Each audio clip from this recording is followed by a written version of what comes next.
Hello everyone. Today we'll be reading the second part of the chapter Minerals and Energy Resources. Conservation of Minerals. We all appreciate the strong dependence of industry and agriculture upon mineral deposits and the substances manufactured from them.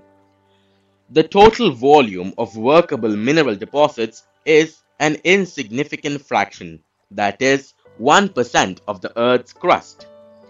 We are rapidly consuming mineral resources that required millions of years to be created and concentrated. The geological processes of mineral formation are so slow that the rates of replenishment are infinitely small in comparison to the present rates of consumption. Mineral resources are therefore finite and non-renewable. Rich mineral deposits are our country's extremely valuable but short-lived possessions. Continued extraction of ores leads to increasing costs as mineral extraction comes from greater depths along with decrease in quality. A concerted effort has to be made in order to use our mineral resources in a planned and sustainable manner. Improved technologies need to be constantly evolved to allow use of low-grade ores at low costs. Recycling of metals, using scrap metals and other substitutes are steps in conserving our mineral resources for the future. Energy resources. Energy is required for all activities. It is needed to cook, to provide light and heat, to propel vehicles, and to drive machinery in industries. Energy can be generated from fuel minerals like coal, petroleum, natural gas, uranium, and from electricity. Energy resources can be classified as conventional and non-conventional sources. Conventional sources include firewood, cattle dung cake, coal, petroleum, natural gas, and electricity, both hydel and thermal. Non-conventional sources include solar, wind, tidal, geothermal, biogas, and atomic energy. Firewood and cattle dung cake are most common in rural India. According to one estimate, more than 70% energy requirement in rural households is met by these two. Continuation of these is increasingly becoming difficult due to decreasing forest area. Moreover, using dung cake too is being discouraged because it consumes most valuable manure which could be used in agriculture. Conventional sources of energy. Coal. In India, coal is the most abundantly available fossil fuel. It provides a substantial part of the nation's energy needs. It is used for power generation, to supply energy to industry as well as for domestic needs. India is highly dependent on coal for meeting its commercial energy requirements. As you are already aware that coal is formed due to compression of plant material over millions of years. Coal therefore is found in a variety of forms depending on the degrees of compression and the depth and time of burial. Decaying plants in swamps produce peat, which has a low carbon and high moisture contents and low heating capacity. Lignite is a low-grade brown coal, which is soft with high moisture content. The principal lignite reserves are in Neyveli in Tamil Nadu and are used for generation of electricity. Coal that has been buried deep and subjected to increased temperatures is bituminous coal. It is the most popular coal in commercial use.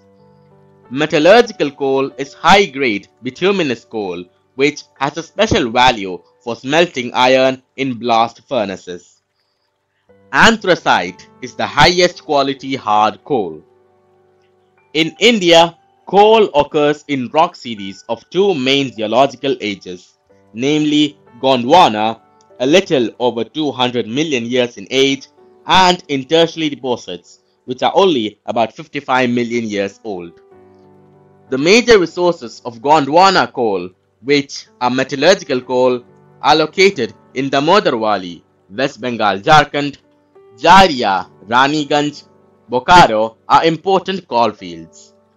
The Godavari, Mahanadi, Son and Wardha valleys also contain coal deposits. Tertiary coal occur in the northeastern states of Meghalaya, Assam, Arunachal Pradesh and Nagaland. Remember, coal is a bulky material which loses weight on use as it is reduced to ash. Hence, heavy industries and thermal power stations are located on or near the coal fields. Petroleum. Petroleum or mineral oil is the next major energy source in India after coal. It provides fuel for heat and lighting, lubricants for machinery, and raw materials for a number of manufacturing industries. Petroleum refineries act as a nodal industry for synthetic textile, fertilizer, and numerous chemical industries. Most of the petroleum occurrences in India are associated with anticlines and fault traps in the rock formations of the Tertiary age. In regions of folding, anticlines or domes, it occurs where oil is trapped in the crest of the upfold. The oil-bearing layer is a porous limestone or sandstone through which oil may flow. The oil is prevented from rising or sinking by intervening non-porous layers. Petroleum is also found in fault traps between porous and non-porous rocks. Gas, being lighter, usually occurs above the oil. Mumbai High, Gujarat, and Assam are major petroleum production areas in India. Ankaleshwar is the most important field of Gujarat. Assam is the oldest oil-producing state of India. Digboi, Naharkatia, and Moran Hugrijan are the important oil fields in the state. Natural gas. Natural gas is found with petroleum deposits and is released when crude oil is brought to the surface. It can be used as a domestic and industrial fuel. It is used as fuel in power sector to generate electricity, for heating purpose in industries, as raw material in chemical, petrochemical and fertilizer industries, as transport fuel and as cooking fuel. With the expansion of gas infrastructure and local city gas distribution (COD) networks, natural gas is also emerging as a preferred transport fuel (CNG) and cooking fuel (PNG) at homes. India's major gas reserves are found in the Mumbai High and allied fields along the west coast, which are supplemented by finds in the Cambay Basin. Along the east coast, new reserves of natural gas have been discovered in the Krishna-Godavari Basin. The first 1,700 km long Hazira-Vijaypur-Jagadishpur HVJ cross-country gas pipeline constructed by GAIL India linked Mumbai High and Bassein gas fields with various fertilizer, power and industrial complexes in western and northern India. This artery provided impetus to Indian gas market development. Overall, India's gas infrastructure has expanded over 10 times from 1,700 km to 18,500 km of cross-country pipelines and is expected to soon reach over 34,000 km as gas grid by linking all gas sources and consuming markets across the country, including northeastern states. Electricity. Electricity has such a wide range of application in today's world that its per capita consumption is considered as an index of development. Electricity is generated mainly in two ways: by running water, which drives hydro turbines to generate hydroelectricity, and by burning other fuels such as coal, petroleum, and natural gas to drive turbines to produce thermal power. Once generated, the electricity is exactly the same.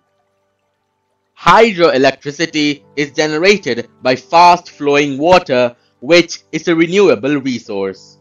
India has a number of multi-purpose projects like the Bakra Nangal, Damodar Valley Corporation, the Kopali Hydel Project, etc., producing hydroelectric power. Thermal electricity is generated by using coal, petroleum, and natural gas. The thermal power stations use non-renewable fossil fuels for generating electricity. Non-conventional sources of energy. The growing consumption of energy has resulted in the country becoming increasingly dependent on fossil fuels such as coal, oil, and gas.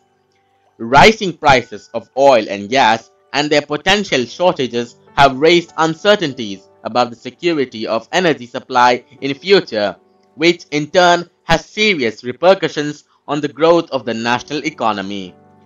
Moreover, increasing use of fossil fuels also causes serious environmental problems. Hence, there is a pressing need to use renewable energy sources like solar energy, wind, tide, biomass, and energy from waste material. These are called non-conventional energy sources. India is blessed with an abundance of sunlight, water, wind, and biomass. It has the largest programs for the development of these renewable energy resources. Nuclear or atomic energy. It is obtained by altering the structure of atoms. When such an alteration is made, much energy is released in the form of heat, and this is used to generate electric power. Uranium and thorium, which are available in Jharkhand and the Aravalli ranges of Rajasthan, are used for generating atomic or nuclear power. The monazite sands of Kerala is also rich in thorium. Solar energy. India is a tropical country. It has enormous possibilities of tapping solar energy. Photovoltaic technology converts sunlight directly into electricity. Solar energy is fast becoming popular in rural and remote areas. Some big solar power plants are being established in different parts of India, which will minimize the dependence of rural households on firewood and dung cakes, which in turn will contribute to environmental conservation and adequate supply of manure in agriculture. Wind power. India has great potential of wind power. The largest wind farm cluster is located in Tamil Nadu from Nagarkoli to Madurai. Apart from these, Andhra Pradesh, Karnataka, Gujarat, Kerala, Maharashtra and Lakshadweep have important wind farms. Nagarkoil and Jaisalmer are well known for effective use of wind energy in the country. Biogas. Shrubs, farm waste, animal and human waste are used to produce biogas for domestic consumption in rural areas. Decomposition of organic matter yields gas, which has higher thermal efficiency in comparison to kerosene, dung cake and charcoal. Biogas plants are set up at municipal, cooperative and individual levels. The plants using cattle dung are known as gobar gas plants in rural India. These provide twin benefits to the farmer in the form of energy and improved quality of manure. Biogas is by far the most efficient use of cattle dung. It improves the quality of manure and also prevents the loss of trees and manure due to burning of fuel, wood and cow dung cakes. Tidal energy. Ocean tides can be used to generate electricity. Floodgate dams are built across inlets. During high tide, water flows into the inlet and gets trapped when the gate is closed. After the tide falls outside the floodgate, the water retained by the floodgate flows back to the sea via a pipe that carries it through a power generating turbine. In India, the Gulf of Khambat, the Gulf of Kutch in Gujarat on the western coast, and the Gangetic Delta in Sundarban regions of West Bengal provide ideal conditions for utilizing tidal energy. Geothermal energy. Geothermal energy refers to the heat and electricity produced by using the heat from the interior of the earth. Geothermal energy exists because the earth grows progressively hotter with increasing depth. Where the geothermal gradient is high, high temperatures are found at shallow depths. Groundwater in such areas absorbs heat from the rocks and becomes hot. It is so hot that when it rises to the Earth's surface, it turns into steam. This steam is used to drive turbines and generate electricity. There are several hundred hot springs in India which could be used to generate electricity. 2 experimental projects have been set up in India to harness geothermal energy. One is located in the Parvati Valley near Manikarn in Himachal Pradesh, and the other is located in the Puga Valley, Ladakh. Conservation of energy resources. Energy is a basic requirement for economic development. Every sector of the national economy, agriculture, industry, transport, commercial, and domestic, needs inputs of energy. The economic development plans implemented since independence necessarily required increasing amounts of energy to remain operational. As a result, consumption of energy in all forms has been steadily rising all over the country. In this background, there is an urgent need to develop a sustainable path of energy development. Promotion of energy conservation and increased use of renewable energy sources are the twin planks of sustainable energy. India is presently one of the least energy efficient countries in the world. We have to adopt a cautious approach for the judicious use of our limited energy resources.